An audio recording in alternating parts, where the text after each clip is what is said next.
ఒకరోజు అలా వైకుంఠములో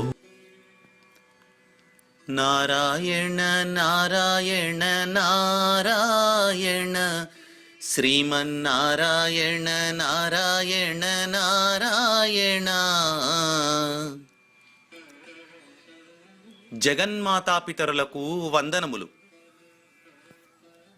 రా రా నారదా, ఏమిటి భూలోకంలో విశేషాలు సంగతులు?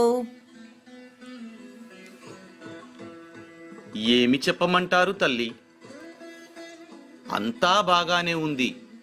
కానీ ఏమిటి నారదా? కానీ తల్లి, భూలోకంలో ఈ ఏడాది చాలా అల్లకల్లోలంగా ఉంది.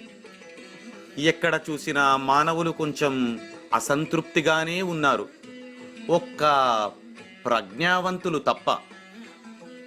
ప్రజ్ఞావంతులా? అవును దేవి, ఒక్క ప్రజ్ఞావంతులు తప్ప. ఈ ప్రజ్ఞావంతులలో ఏమిటి విశేషం నారదా? నాకు అర్థం కావడం లేదు. మీ శ్రీవారు జగత్పిత కొంచెం ఏమైనా సెలవిస్తారో అడగండి.